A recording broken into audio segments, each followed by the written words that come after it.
Are we live? Are we live? We're live. Awkward. What's up, everyone? What's up, community? Hello there. Hi. This intro thing, I'm gonna get used to it. So I should have did like a quick stretch or something before I hit start streaming. Hello, welcome to the No Bull Podcast. I'm your host, Brianna Bull, and I'm bringing you everything basketball. Okay, so let's see. We have a jam-packed agenda. Just kidding. It's not even jam-packed. I just wanted to sound prepared. But no, we don't necessarily have an agenda, but I do have a few things that I wanted to touch base on, as tonight is game 6 of the finals with OKC versus the Pacers. Yesterday, if you catch my stream from yesterday, I gave some projections on what that might look like. Will Halliburton play? We still don't know, but I would definitely check your FanDuel app. That's usually like where I go to see, is there a line for him? You see what I'm saying? Like, typically you wouldn't be able to bet his over under if he wasn't playing tonight. And sometimes I feel like FanDuel has the inside scoop that we don't have. So check your FanDuel app. I have not checked my FanDuel app. We might touch on some light gambling and lines and stuff later on that could come at the end. It just depends. But what I really wanted to talk about today was some coaching, rumor mill with coaching. We're going to talk about the NBA draft coming up here in like a week. Next week? It's happening next week. And then we will finish or wrap up with just some NBA history stats that I feel like are interesting to consider in this time of drafting. And I don't even know what I'm trying to say. Today's been a long day. Do you care? Yes, you care, or else you wouldn't be here. But today's been a long day. I've been getting tongue-tied all day. But anyway, let's get going. Okay, first thing on the list, I wanted to point out generational wealth. You're like, Brie, what does that have to do with basketball? Generational wealth. Recently, so if you didn't already know, Steve Kerr has a son. His name is Nicholas Kerr. And, Nicholas Kerr recently was signed to Golden State. So Steve Kerr's son, Nicholas Kerr, returns to the Warriors staff because he was on the Warriors staff, I think, in the 2020 to 2021 NBA season. And then he went back down to the G League with the Santa Cruz Warriors G League. Both seasons that he was head coach, they went 20-14. I'm not impressed by that at all. Just me personally, so they have 34 games in total, and 20. He won 20 of them. Okay. But now he's moved back up to the Warriors NBA, and he's back on the coaching staff with his dad. And just based on I don't know the full reason why he left the Warriors staff. I guess his dad finessed his pool. He got pulled in the league. I mean, his father is Steve Kerr. So then he got the head coach opportunity, and then it was like, yeah, this ain't for you. Why don't you come back over here with Papa so you can still feed your family? You know what I'm saying? Like, I'm pretty sure Nicholas Kerr has a wife and kids, because that's just what the narrative typically is with I don't want to say it, but I'm going to say it, but I'm not going to say it. This is where you hire people that look like you and that you know. I think this is an example, perfect opportunity to kind of talk about that, because imagine you are working for a company and a position opens up and they say, oh, we're going to hire externally.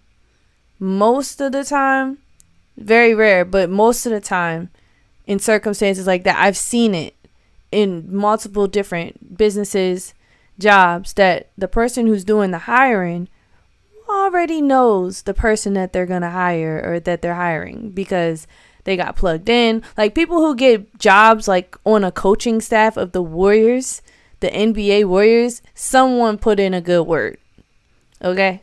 So that's just what it is. And if it's certain types of people in these positions of power that are putting in words for people that are similar to them, that's usually the narrative and how it goes.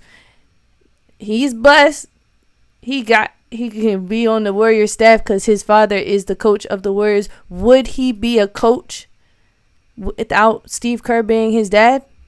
Would Nicholas Kerr have this opportunity after going 20-14 in 2 seasons? You're telling me you didn't even improve?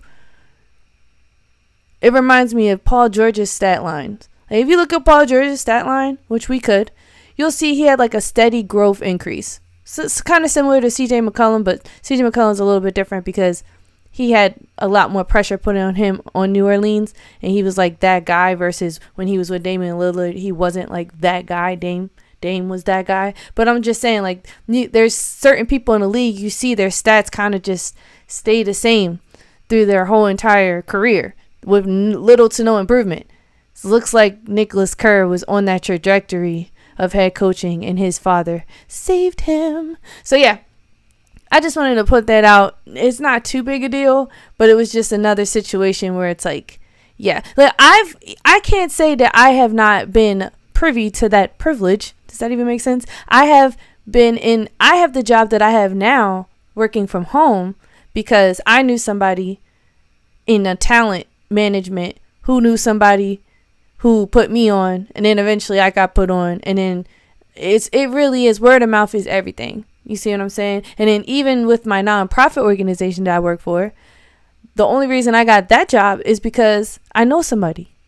And they called me. And they were like, you'd be perfect for this. So, you know, I ain't mad at it. I ain't hating. It's just the reality. It's human nature to want to put the people on that we know and love. Put them on the opportunities like this. So, who knows? If this is going to benefit the Warriors or not, but it's definitely benefiting the G League team. Just kidding. Ding! See, I really need one of those soundboards to do like some sound effects. So that's hilarious. All right, moving on, but still talking about coaches. Darn. Let's go ahead and remove that. So, moving on. Totally forgot to do this. Let's see if I can, while I'm multitasking here. How was your day? How are you doing? How's your mental? Comment below if you're feeling like sharing.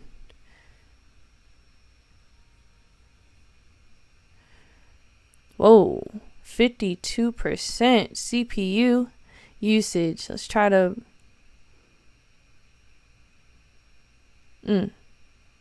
I can tell it's skipping right now. My computer's like super working right now. Just needs to calm down. Calm down.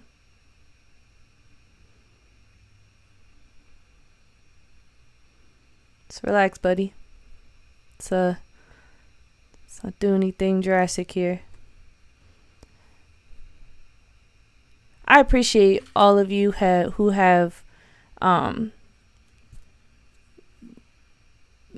been watching, supporting. I've sent this to people, like linked these links to people that I'm close with, and I just really appreciate you.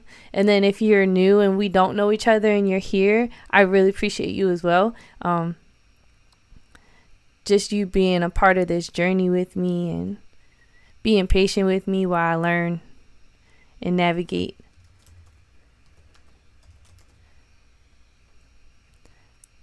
Okay. And who knows, a better CPU could be in my future soon. I'm a very determined person. Okay. So, Knicks. Next on the topic is Knicks. Who is going to be the Knicks head coach? Who is going to take Thibs' position? First of all, whoever takes Thibs' position, please give those boys adequate rest. That's all we ask. Just don't commit any more malpractice for this team. You feel what I'm saying? Let's go deeper. I saw Precious Achua was on the free agency tracker. We talked about free agency yesterday, but we were talking about like important people on free agency. Unfortunately, Precious did not make the cut, but he is on the free agency tracker. And so that's a great opportunity for the Knicks to rebuild. Like they've come so far. They position themselves to be respected, valued over and over again. And Thibs, yes, he took them, 25 years? Maybe that's the Pacers. Or was it 25 years that the Knicks had even been? How long has it been since the Knicks been to the playoffs? Let alone the Eastern Conference Championship Finals. You know what I'm saying? The Eastern Conference, that's not the Finals. The Eastern Conference Championship. How long has it been since they've been there and he took them there? You know, was firing him abrupt and unnecessary? No. He was, like I said, committing malpractice. Like he's done. I will never forgive him for what he did to Derrick Rose. Okay? Tom Thibodeau or Tim Thibodeau. Whatever. I think it's Tom Thibodeau. Whatever his Thibs. No. Never forgive him for that. All right? So let's start there. The Knicks moving in a new direction with a new coach. I very much look forward to that. Hopefully, they can develop their bench as an organization. Their front house can start making better decisions on depth because they have a great starting 7. They got 5 to 7. I think trading Hartenstein was an idiotic move, but we're here now because they needed that big. They needed a big man, but now they got a scoring big. Now they need a solid backup big, and they need just solid bench players because Cameron Payne, he's not going to cut it. All right. So, yes, I had some malice behind those words. But okay. For reasons we don't even have to get into. But New York Knicks, who is on the rumor mill to be their next head coach? You'll never guess who's on this rumor mill unless you've already heard it. You're gonna be like, what? Wait, hold on.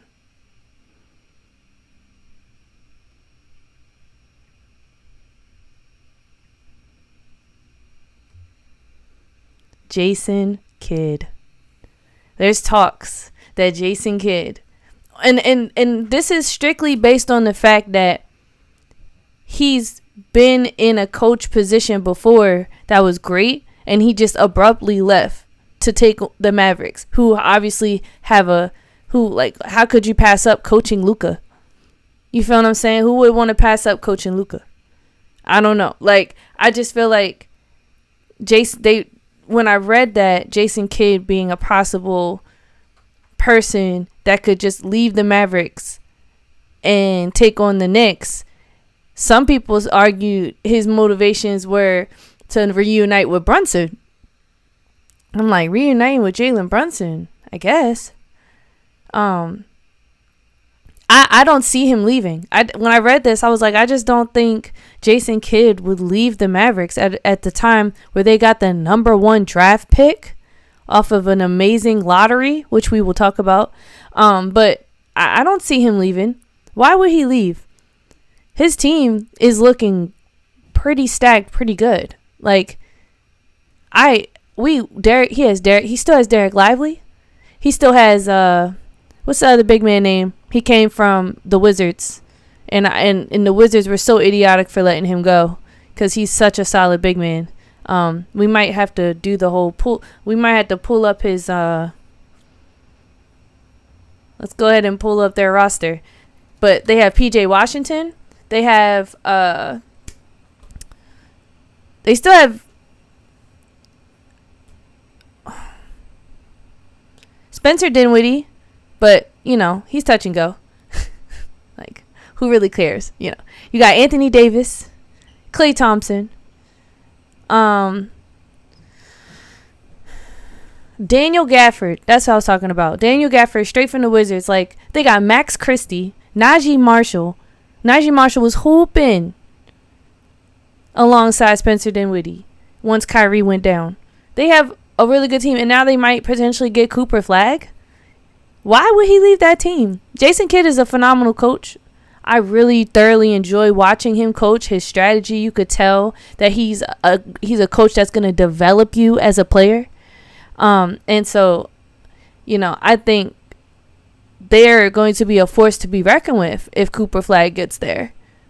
And even we can anticipate the arrival of Kyrie Irving towards the end of the season. Right now, he's signed to like a $45 million deal, $40 to $45 million deal. If he does re-sign in his injury, it gives Dallas enough room to cut back his contract potentially, and give him less money, which gives them more room and space to work with some other guys, But I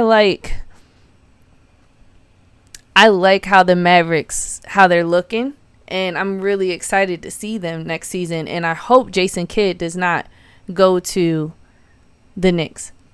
That's if he does, it's like, okay. But I don't think he's going to be going anywhere anytime soon. Moving on from Jason Kidd, the next contender, quote unquote, that could possibly take that ascend to the throne of coaching the New York Knicks, the Knickerbockers, potentially Billy Donovan. Yes, the Bulls head coach. There is talks that Billy Donovan could possibly take that position. So really super random. I mean, if you look at the Bulls team, I think they have a solid, decent team.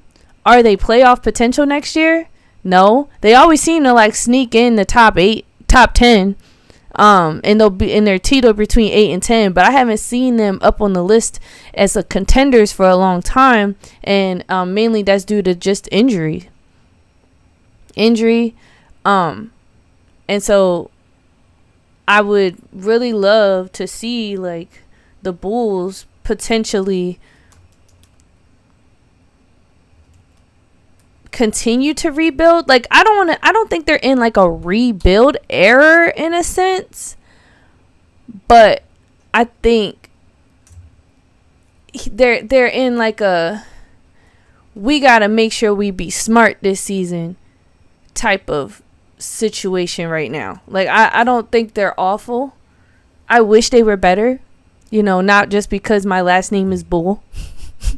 I might have a slight bias.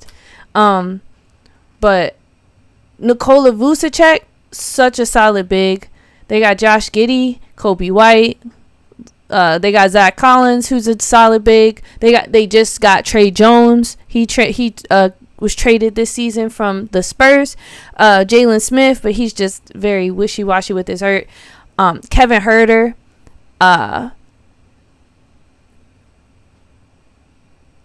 They got some other random people in their team, but the point is I'm trying to make is the Bulls have the potential, but they need more. And if Billy Donovan were to leave them in a time like this, it would make sense for him. So him going to the Knicks, I don't see it. I just don't see it. So it'll be interesting though. Very much interesting. I think out of the two, Jason Kidd and Billy Donovan, it would be more likely that Billy Donovan would go, but I just feel like they want somebody else in that position. I'm thinking about the Bulls' play style and where they fall short, and they're just, I don't know what is missing with the Bulls, because they're not a bad team by any means. Like, they're not bad, but their season was terrible. They went 39-43. They didn't even finish positive. So I don't see Billy Donovan getting selected. Like, I think the Knicks would prefer Jason Kidd over Billy Donovan for sure. But Billy Donovan, like, where do people come up with these rumors? Where are y'all coming up with this stuff? I don't know. When it comes to coaches, I can't really, it's hard for me to be like, this would be the best coach for them, because I'm not too well versed in all of the coaches that and how coaching works. Like, are they more inclined to take someone who's already coaching, or are they inclined to bring an assistant coach into the mix? Like, we're talking about a whole breakdown. I don't know what the typical nature of selecting coaches is for the NBA. Like, I don't know the customs when it comes to who they decide. I think it really comes down to who got the most pull, who knows who, who's politically, it's politics. There we go. It's all politics. So I just wanted to point that out there about coaching and what's going on there. And so I don't know why I just let out a huge sigh, but let me keep track of the time. Okay, perfect. All right, moving on. Oh, y'all just saw my. Okay, moving on to the 2025 NBA draft. It comes on next Wednesday, June 25th at 8:30 p.m. And they're doing it another year where they're having 2 days. It's going to be 2 nights. So the first round is June 25th, and the second round is Thursday, June 26th. So we get, after the finals happen in these next couple of days, hopefully Pacers win. Hopefully we can see another game. But if not, we'll have a little bit of a break until we resume with some NBA heat. But so before we get into the actual draft order, I want to talk about the draft lottery. For those, if you were not aware, had not an opportunity, maybe living under a rock, you didn't hear about the Mavericks winning the lottery pick with a 1.8% chance of winning. But honestly, this has only ever happened 4 other times, and they've been doing the lottery since 1985. And so out of the 4 times,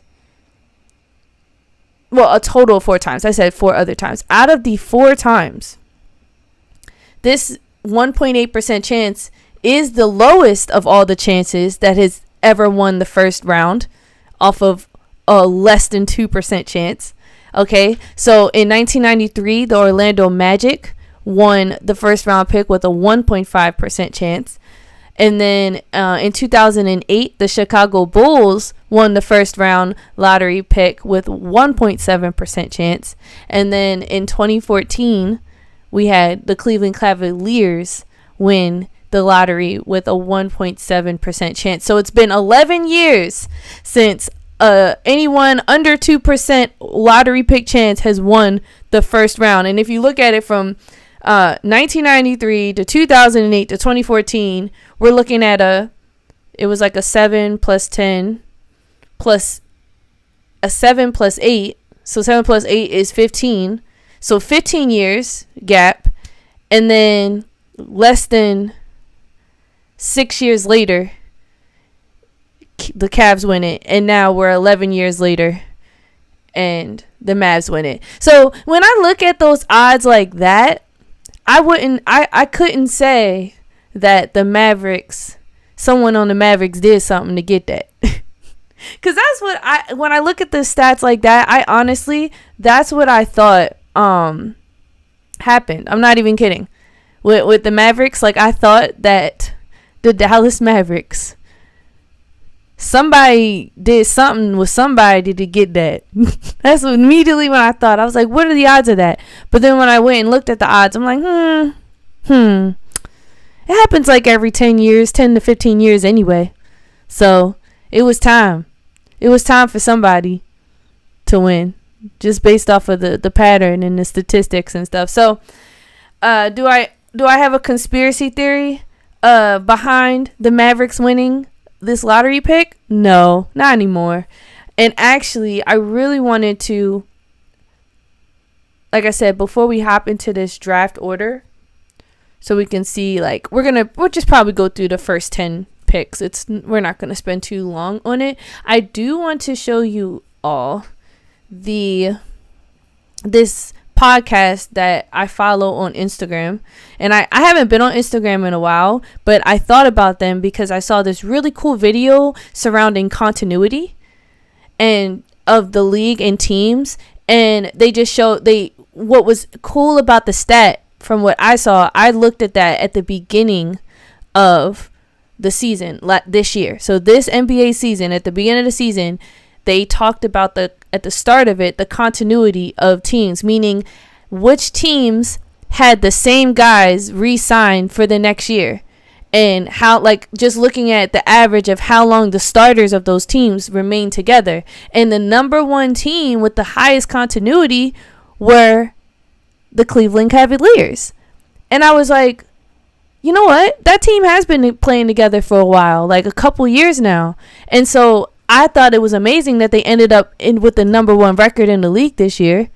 And I think it's because of continuity. Like, I don't see teams that are constantly changing their rosters actually being successful.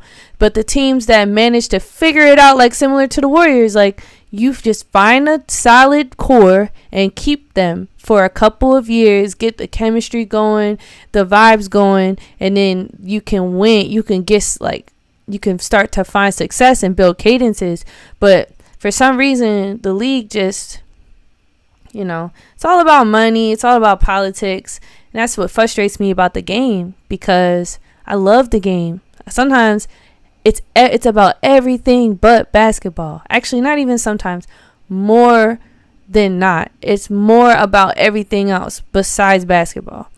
But I was on this podcast. I thought about that video, the stat. This podcast actually has a ton of cool videos and stats, and I want to show you all.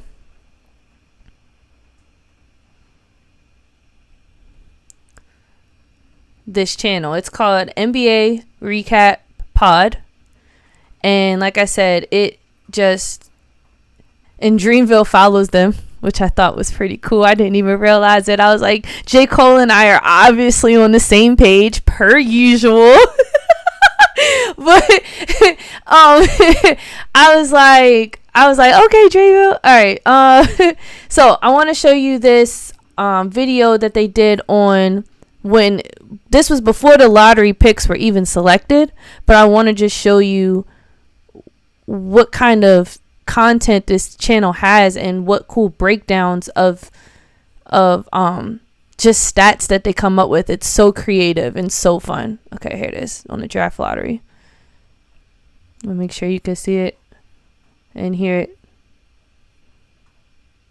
tonight. So here's how it's going to go down. These are the 14 teams with the worst records in the league this season. However, these are the teams that are actually in the lottery. It's mostly the same, but there's a few key differences. First, Phoenix owes their pick to Houston. Then Atlanta owes their pick to the Spurs. Sacramento most likely owes their pick to Atlanta, but there's a 4% chance they could get lucky and keep it. And then there's Philadelphia. They have a 64% chance of keeping their pick. That would mean it was in the top 6. However, if they drop out of the top 6, which is 36% likely, then they lose their pick to Oklahoma City. So keep an eye on that Philadelphia pick. Okay. So right now, he's already kind of... So it goes in order of who had the worst record, and then the lottery teams. And it's like he's educating us, and he's also taking a guess on what could potentially happen based on the lottery odds. And so I had a... Hold on. I'm going to just... Can I restart this? Okay, but now that we've got the team sorted, these are their actual odds of winning the number 1 pick. So the top 3 teams, Utah, Washington, and Charlotte, all have a 14% chance at Cooper Flag. Not gonna lie, after an entire season of tanking, 14% is a little underwhelming. Yeah. But anyways, New Orleans and Philadelphia both have at least 10% chance, and then Brooklyn, Toronto, and San Antonio all have at least 5% chance. And, like, so we can look at his estimations, right? and then we can, based on what this channel says, and then we're gonna look at the actual draft order to see like how accurate this was. But look at Dallas all the way down there with a 1.8% chance of winning. You barely see the name. Now, it's worth remembering, last year, Atlanta won the number 1 pick with the 9th best odds, just 3%, where Houston is this year. So, anything can happen.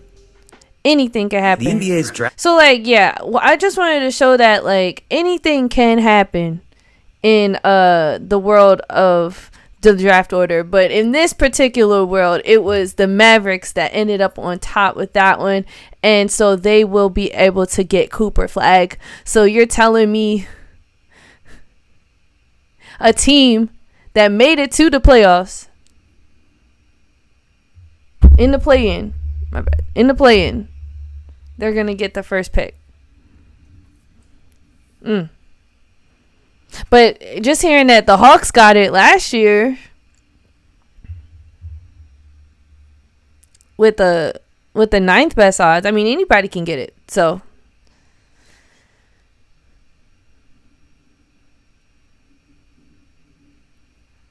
okay. So let's get into it.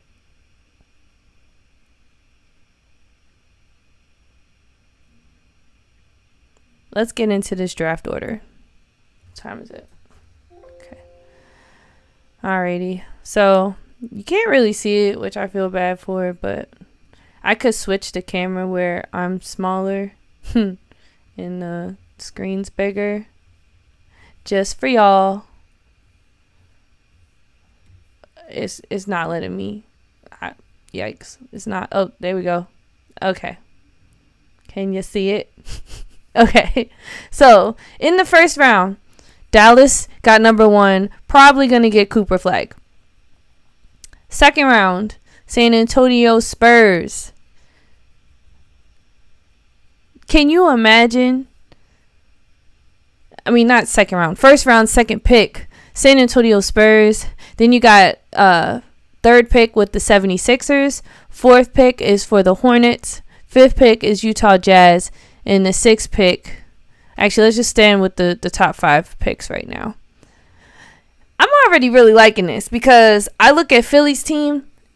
You know, I hope that they're smart about their third pick. They already have so many guards. They need big men. So I'm hoping that they pick a forward / center / somebody huge but can move and bring the ball up and work with something fast paced that doesn't necessarily get in Joel Embiid's way, essentially. Because you need a big man that's going to work around Joel demanding so much attention right at that foul line. That's usually where I see him mostly, is in the foul line, in the middle of the heart of the offense is Joel. But when they play without Joel, you see them all come alive and their talent really start to show. And especially Tyrese Maxey. But here's the thing. Tyrese Maxey had 3 50-point games this season. Or even last season. I think he had 2 last season, 3 this season. Or it was a 3 last season, 2 this season. It doesn't matter. The man has had at least 5 50-point games. And they be sleeping on him for one of the best point guards in the league. But yeah. We got Tyrese Maxey out there. He's more of a slasher. So if you can get a big man that can work in conjunction with his ability to attack the rim, you're in a great position. So I don't know all of the NBA draft prospects. That is a topic that I have next after we talk about the draft order. I don't have that off the top of my dome, but I think the Sixers should, I don't know. It's just my opinion. Or just do a nice trade or something. Okay. So then we have Charlotte Hornets. See, the Hornets, they got a lot of YNs on the Hornets. Okay. Aside from Nurkic, like, I said yesterday I'm not a Nurkic fan. But they got some YNs on the Hornets. And J. Cole owns a part of the Hornets. And so I like the Hornets because of that. they get some love from me specifically because of my bias of Jermaine Cole. So I think they'd be lucky to get anybody, and to get the 4th pick, they might end up trading up their 4th pick. I could see them doing that. I could see it happening. Just to be a little more smart. I could see them or trading their picks later down the line, because I feel like that's a team who kind of, I know they got talent with them. Miles Bridges, Brandon Miller. They still got Seth Curry, I feel like. Not saying he'd do anything, but isn't he on their team? He was on the Trailblazers, or did he get traded? Let's look at I haven't looked at the Hornets full roster in a minute. Let's see the Hornets roster. Yeah, Seth Curry's on their team. Mark Williams, who, they try to get rid of. He's so fragile. Trey Mann, who had a very underwhelming season. Thought he was going to be way better than what he was. He had a terrible season. Grant Williams, but who cares about Grant Williams? Josh Green did the best he could. See, yeah, the Hornets, they got Taj Gibson. Josh Okogie, he's touch and go. Wendell Moore Jr., he had a decent season. Oh, Maso Diabate. I feel like I'm saying it wrong. He definitely gave them some minutes this year. But, you just look at their team and I'm not impressed at all. So this fourth pick really could hopefully spice it up for them. And then the Utah Jazz. I really hope they have a better season this year. It's honestly, they don't have people who stay healthy. And I said this yesterday or the day before yesterday in one of my streams, and I went on a whole tangent about Lauri Markkanen, John Collins, Colin Sexton, Walker Kessler, Isaiah Collier had to show up. The fact that you had to rely on Isaiah Collier to be your best number 1 scoring option is a problem. I'm concerned. So I'm glad they got this number 5 pick. Golly. Okay. Let's look at the next half. Okay, so then we won't go too far down in the whole entire order, but so we got pick 7, New Orleans Pelicans. Pick 8, Brooklyn Nets. Pick 9, Toronto Raptors. Pick 10, Houston Rockets. And it has in parentheses from Phoenix via Brooklyn. So something happened there. This could also hint towards KD maybe going to the Rockets. Because from Phoenix, you feel what I'm saying? They made some changes in the pick. Like the Houston Rockets got this pick. Why? For the sake of getting KD? Who knows? Who knows? I have no idea what it means, so I could be completely wrong. But coincidence? Not me think. I don't know why I said that. Okay, so New Orleans Pelicans, Brooklyn Nets, Toronto Raptors, Houston Rockets. That podcast that I had just showed you with the video of the draft order, this podcast also did. Oh my gosh, did you hear that thunder? Jump scare. I'm supposed to go to Bible study tonight, but I might text him and say, look, y'all, I do not like to drive in the thunder and lightning. It's OKC Thunder because they're going to win tonight. Anyway, what was I saying? What was I saying? Ron, I was talking about the podcast. So he did a video on, or the podcast, I don't know if it's really a he, but it's a guy's voice, but still. They did a video on people who got drafted and how well they ended up doing based on their draft. And it was really interesting, like based on the picks. Like there was like most of the sleepers the sleepers were around like 10 to 15. Those were the guys that ended up actually having like the best season, and it was the picks 4 through like 8 were like underwhelming. They ended up just being regular or even going all the way down to the bottom. So it's like, yeah, you could be a top 5 pick and end up just being garbage. Garbage. So definitely I might find that video, or you can just go to that channel and check it out. Okay. Yeah, well, that's pretty much it for the draft order that I really felt like talking about. I would not really.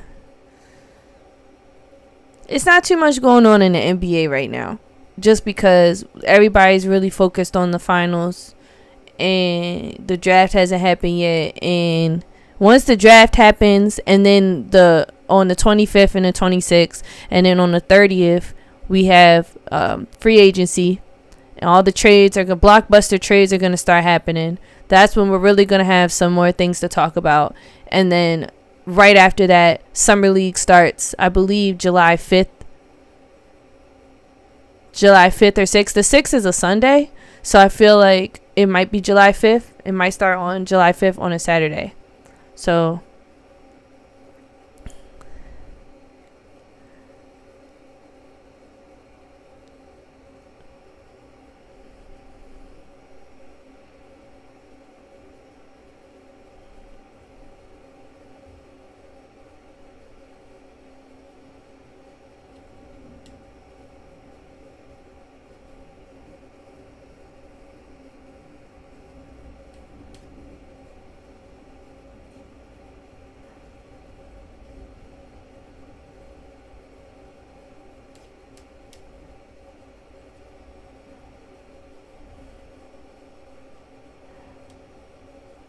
July 5th and 6th is hosted in Chase Center.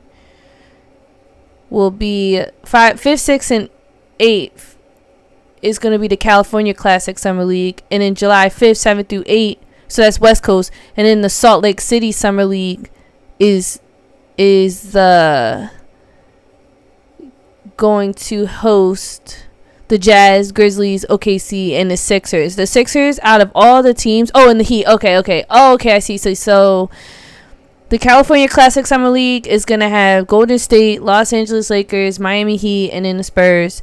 And then the Salt Lake City Summer League is going to have the Jazz, Grizzlies, Thunder, and 76ers. So that's July 5th, 6th, 7th, and 8th. All days where summer leagues will be hosted. Very, very excited to see Cooper Flag play, and he better not get hurt. That was just I like when stars get hurt, I get so everybody does. Literally everybody does. But yeah, okay. And then July 6th, each NBA team may begin signing free agents. And then July 10th through the 20th is going to be the Las Vegas Summer League, where it's all the teams participating. So a whole July is going to be, and I will be at a summer camp. So will I be able to watch these Summer League games? I will do my best to tune in when I can, where I can, how I can, and maybe stream, but it probably won't happen because I will be at camp. But I will do my best to come up with something. Maybe I can make some shorts or something. I don't know. We'll see. Okay, so let us look at some prospects really quickly. See, like, I just don't know too much about college ball and what's going on with them. I'm sorry to say. Like, I know it's college basketball summer league. I mean, not summer league. I know it's college basketball fantasy right now. Or not fantasy. They're doing the mock draft. Like, they're preparing for the mock draft. I don't know why I said fantasy. But it's just like, you know. When I play fantasy basketball, I'm mostly locked in with the NBA. Everything else I don't really pay attention to because it's so much to pay attention to. But since I'm bringing you everything basketball, I'm honestly saying I'm going to try my best to compartmentalize all of this information, consume it, analyze it, make sure I can lock it and retain it, and then accurately and in an entertaining way express it to you effectively. I love this though. I'm excited. I'm gonna rise up to the challenge for sure. Okay, so I pledge allegiance to the flag though.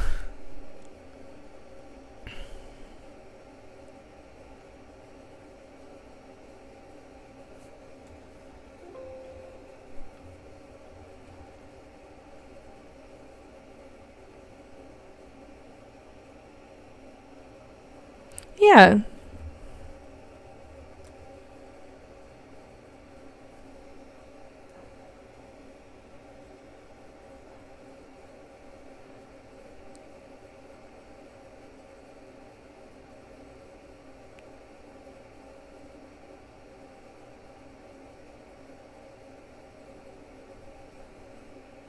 My computer is really struggling right now, but come on, girl. Just hold on. Just a little while longer, girl. Just a little while longer.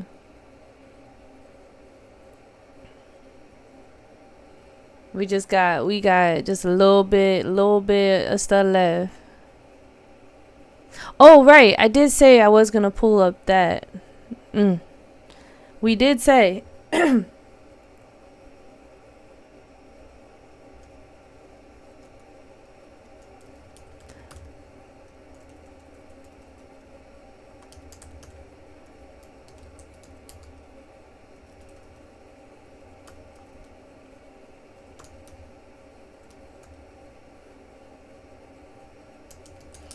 Okay, so I am gonna look up the odds real quick just to see where they at where the odds are at. Oh, it looks like Thunder are minus 750 favorites to win. The Thunder are minus 750, bro, and they got the Pacers at a plus 525. Wow.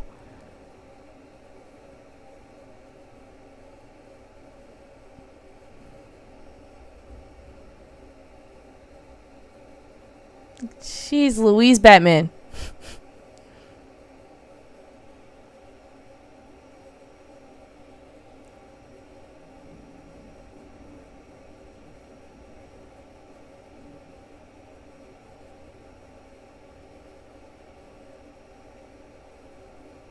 Okay, so now I'm just gonna react to maybe a Stephen A take, cause I'm gonna just react to what they're saying about whether or not do they need Halliburton. Is Halliburton playing? All eyes on Hallie and Scottie Pippen, says J-Dub. Oh, plus Scottie Pippen. Oh, all eyes on Hallie plus. Okay, let's see what Malika has to say.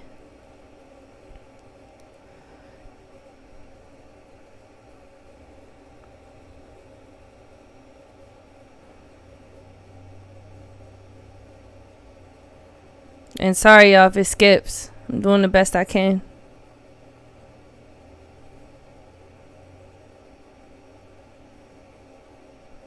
It doesn't get any bigger than this, and the biggest storyline, the number one question I think heading into this game, right, is the status of Tyrese Halliburton. Shams, what more can you tell us about that leg injury he continues to contend with? Malika, I'm told that Tyrese Halliburton has every intention to go out and try to play here in this game.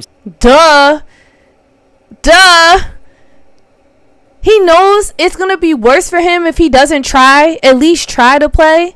If he just sits out, I don't think he knows he'll never hear the end of it. They already were clowning him before this, in the middle of the season, when he showed up in his outfits.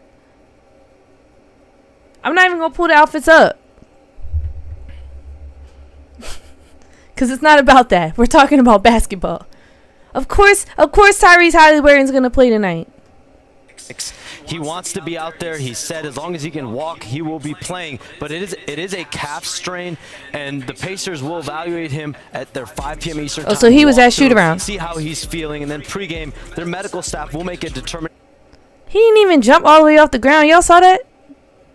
He got the hoodie up.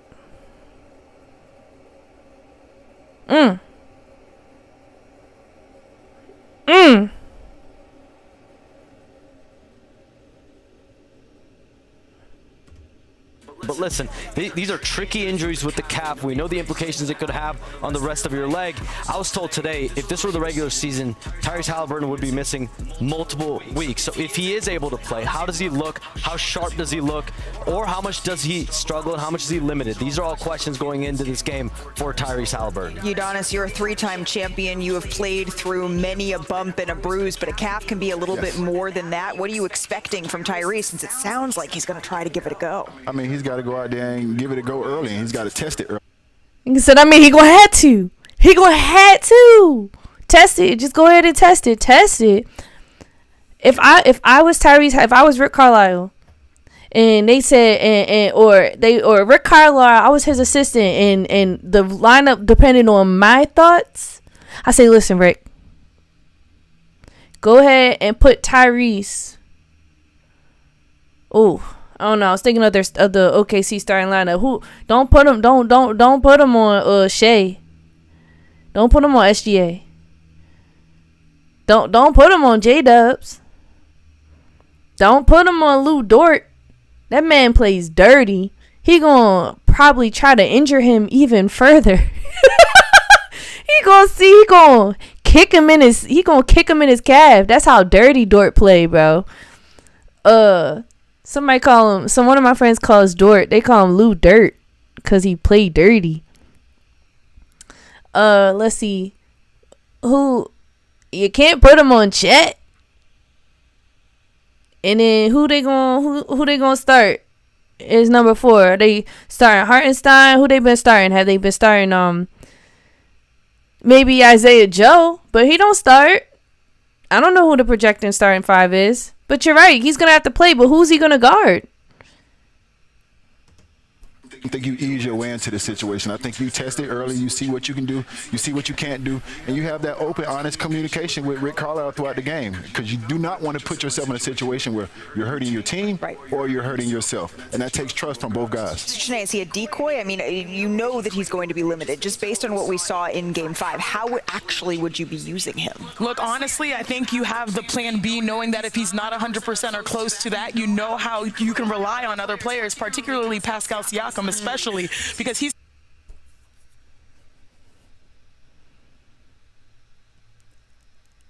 That's an obvious take. And there's a reason she's sitting in that desk and I'm sitting here in this basement. But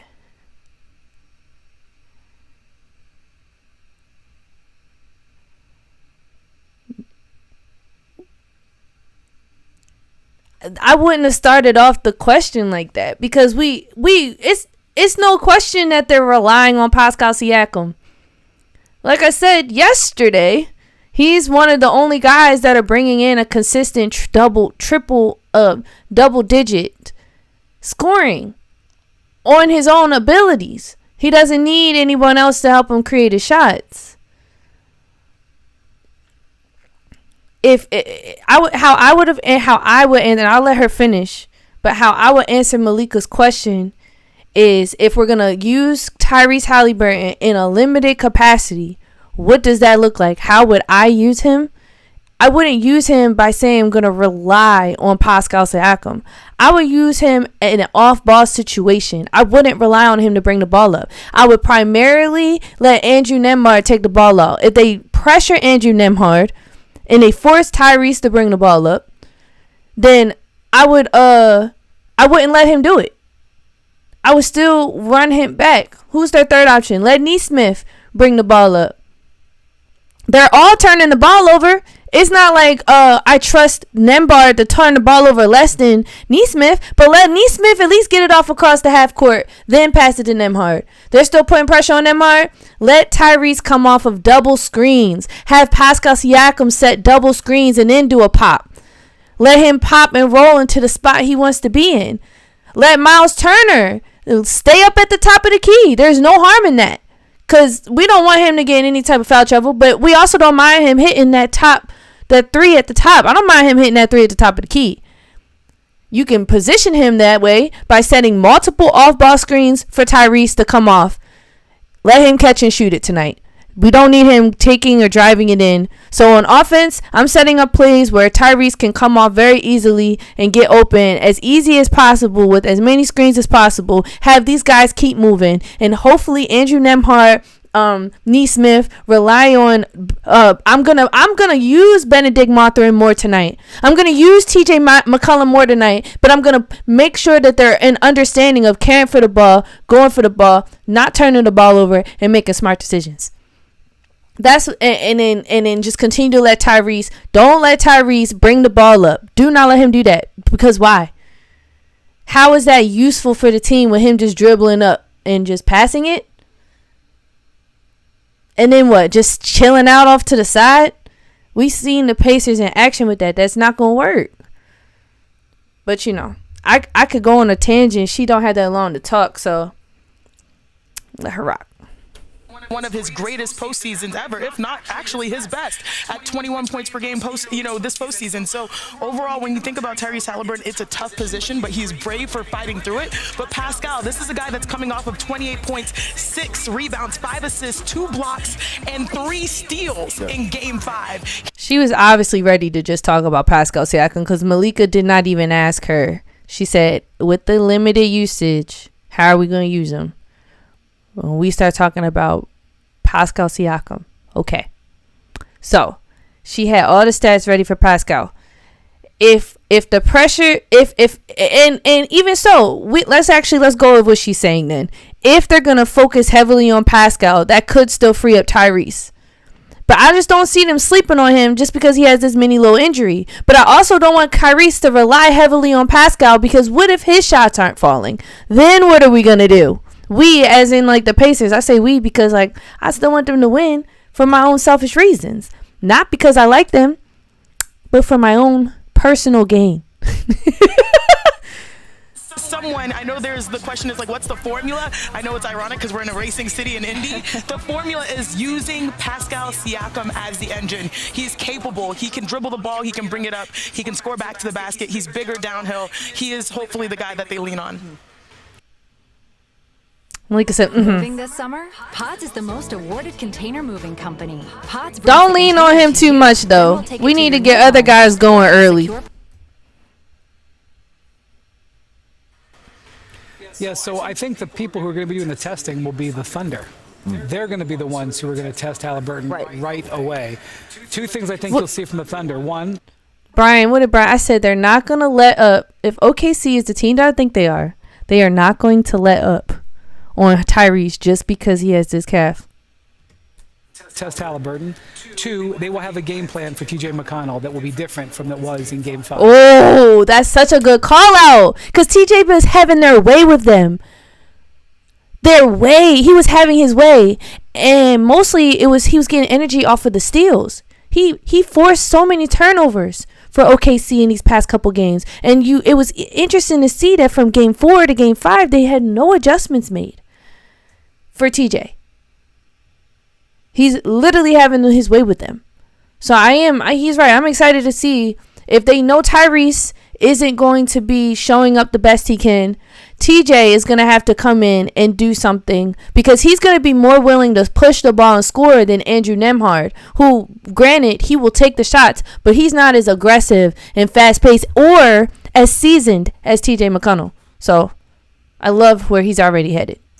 And I suspect that it may involve some of their better defenders. One of the things McConnell has really benefited from is going against the second unit. So this time, they know how important McConnell is. They know how important he is here because he fires the crowd up so much in this building that I think a big part of their game plan isn't just Haliburton. It's what to do if Haliburton isn't out. So I just want to point out, all these clips that they just did you see how often, where was Tyrese turning the ball over? At the half, because they were pressuring him. Yesterday, I said one of the adjustments that OKC made that really helped them and benefited was pressuring Haliburton at the half. They did not give him space. If you give Haliburton space, he's going to do whatever he wants to do. He's going to be comfortable. But if you pressure him, you start to see him fall apart. You start to see him taking poor shots, taking less shots. Actually, when you pressure him, he actually doesn't take that many shots. And the shots he takes, they're safe shots. And if he doesn't make them, it's like, bro, what are you doing? And if he does make them, it's like, okay, keep doing more. Like, what are you doing? And so if he is hurt and he is chilling, OKC's absolutely going to dig in. A lot of pressure on TJ McConnell. A lot of pressure on Nembhard. A lot of pressure on guys that aren't the superstars, that just show up to do exactly what we need them to show up to do. Much as usual. I mean, talk to me about that, UD, because it seems like, and I said this on the show yesterday, that the Oklahoma City Thunder are going to put Haliburton in as many actions as possible. They are going to go at him. They know that this is their shot, and when your best player is less than 100%, that's something that you're going to want to try to test the limits of. So what can we actually expect from Haliburton here? I mean, for him, he's got to somebody answer her question. Be honest with his guys. He's got to be honest with his guys. He's got to be honest with his coach. He can't expect to do too much, but he's got to look over at those guys in the locker room. It's been the power of brotherhood that has gotten these guys to this point. It hasn't been one player. And as great as Rick Carlisle has been, I like how he said that, because that's what I like about the Pacers too. They're fun to watch because unlike Minnesota, who relies on one person, and that one person relies on himself, the Pacers rely on each other. They really do. Like, their energy, obviously Siakam leads the charge, because they say Haliburton's the best player on the team, but I think Pascal Siakam, I mean, Haliburton probably does the most in the stat category because he's their point guard. But I think Siakam, that's like more so, it's Haliburton's team, but it's Siakam's team. Haliburton was there first. He was holding it down for them before Siakam got there. But this team is a unit, and we do appreciate that. Very similar to OKC. They're very much a unit. Absolutely. We appreciate that.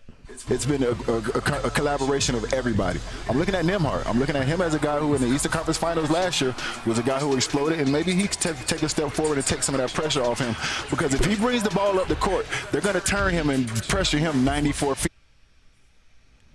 So if Haliburton isn't bringing the ball up and Nembhard's bringing the ball up, they're going to pressure him. But I think Nembhard, it's not that he doesn't handle the pressure well. It's that if other people don't come to the ball, then it's like he hesitates. He just doesn't. He handles the ball well. It's not about his ability to handle. It's about his ability to make a good decision on a pass. He's not, and his passes aren't careless either. He's so, you can just tell he's just not fully experienced yet. And dealing with all that pressure, I think he knows that his team sometimes is lackluster on offense in the backcourt. And because OKC can catch up with the Pacers, it exposes the Pacers backcourt just as much as the OKC backcourt can get exposed as well. But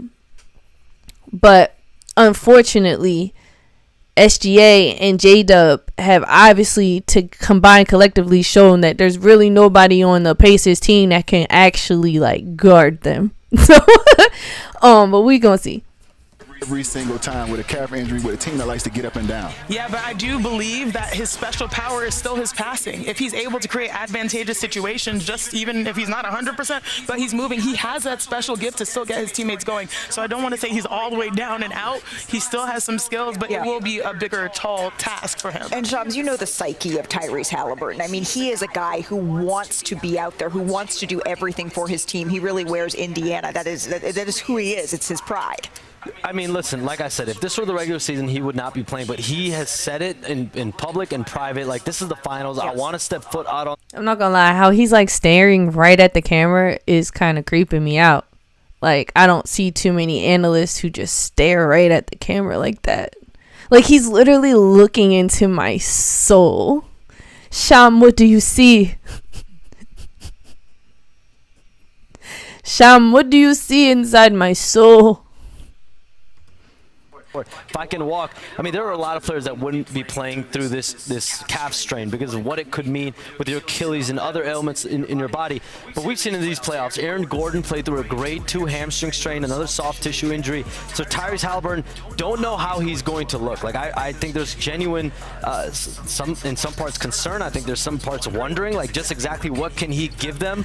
But because we've seen this Pacers team, when he's revved up and he's going, they are a dominant team. They've been dominant.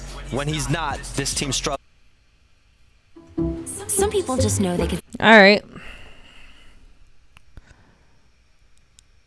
Let's see what Stephen A has to say about because he thinks that Stephen A thinks that Haliburton should sit.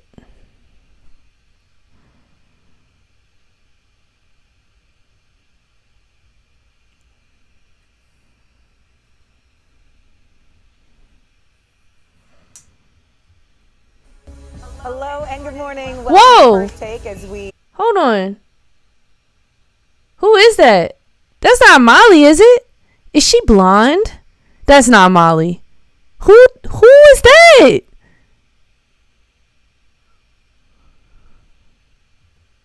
commemorate Juneteenth. I'm Shea Cornett in for Molly. Mark. Oh, Shea Cornett. Okay. I was like, because like they kind of look alike, but they don't. But they do. Bro, I've been feeling like Molly about to go quit anyway, bro. I don't think she about to be on First Take anymore, bro. I don't know why I feel like that. She was wearing a bicycle jacket. I don't watch First Take enough to know what she be wearing, but Shorty had on a bicycle jacket one day.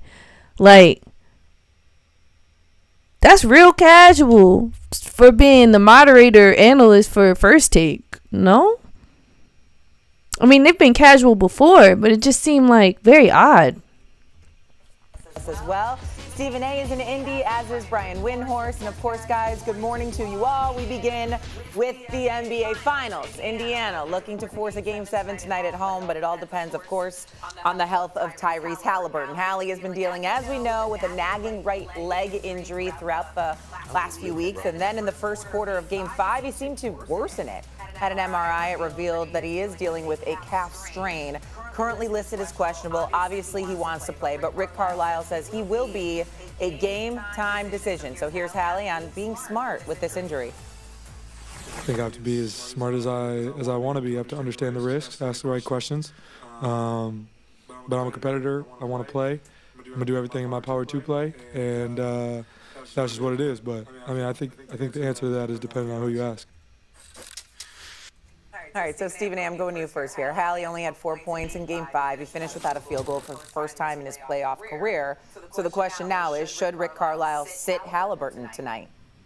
Absolutely not. It's do or die. You're on the brink of a... Oh, he calls out to not sit Haliburton. I misread the title. I thought he was ready to say, absolutely sit that man. I was like, whoa, controversial opinion. There is no tomorrow. Absolutely, he should play. Make no mistake about that, and give you what he has. Now, if it's not much, like it was in Game 5, if it's that kind of awful, pedestrian, impotent performance, then guess what? You got to pull him, and you got to see that a bit earlier, especially if T.J. McConnell is flowing the way that he has been flowing. And even though most of the onus should fall on Rick Carlisle, that is why you are a Hall of Fame coach. That is why you are a champion. You've forgotten more basketball than most people know. You know what the hell you're seeing. And if that calf is straining him to such a degree that it compromises his performance so flagrantly, you've got to be able to yank him. But that's most of the onus falling on Rick Carlisle. What I would say to Tyrese Haliburton is this. You know what you can do when you're healthy. That means you know what you're not doing. This kind of feels like a dad yelling at his son right now, talking to his son serious. Not yelling at him, but like they kind of talking to Tyrese like he a little baby, like he not no grown man. You know what you can do. Be honest about what you doing. If you can't go, then don't go. But if you don't go, then we gonna say something about you not giving it your all and trying. But if you give it your all and you're not supposed to, then we gonna say something about that too. At the end of the day, you know what you can do, but you better do it like this. That's literally what it sounds like. When you're not healthy. And if you see your teammate flowing like that, there is absolutely positively nothing wrong with you rolling over to the coach and whispering in his ear, TJ is rolling. Rolling and whispering in his ear.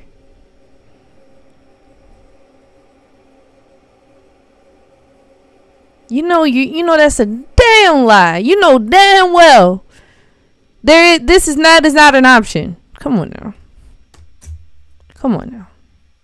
It's too much scrutiny. Halliburton don't want none of that.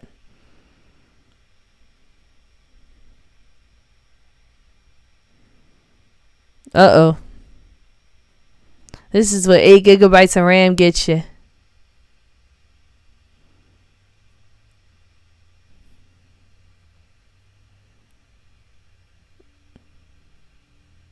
Perk, a champion in this league, was on the air the other night on NBA Countdown. And what did he point out? He pointed it out on First Take as well, that somebody would be rolling. And Doc Rivers would go to KG.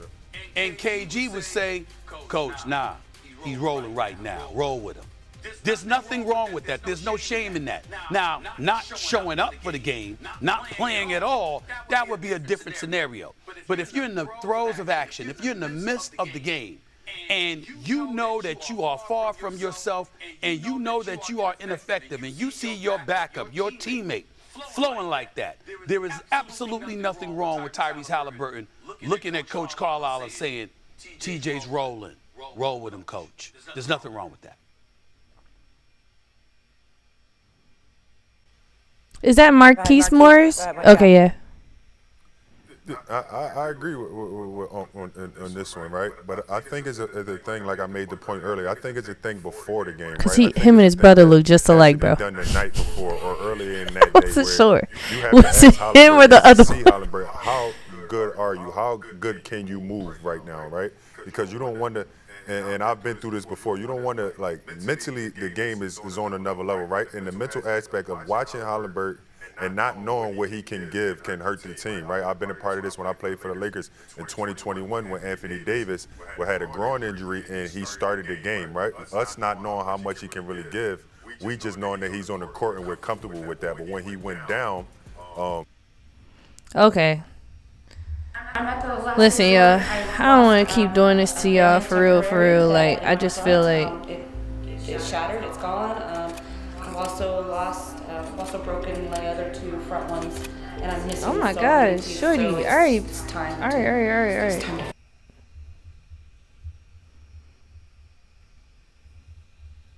You had to. I've been running my computer ragged. We're coming up on that time where it's like, all right, we did a lot today. And so, yeah, I'm excited about tonight's game. I'm gonna be tuned in. Do I think the Pacers are gonna win? No, but do I hope that they win? Absolutely. So it's like I can either be right or I could be wrong, and I'll be happy either way. You know, so. I really hope that tonight's going to be a good game regardless. I really hope that Tyrese Halliburton, he ends up okay. I don't know what I'm trying to say for real. I probably am going to, I don't normally gamble, but I was considering putting in for that plus 525. If that really is the odds, I'm going to go ahead and hit that. Because who knows what could happen. You just never know. You never know. Gotta go.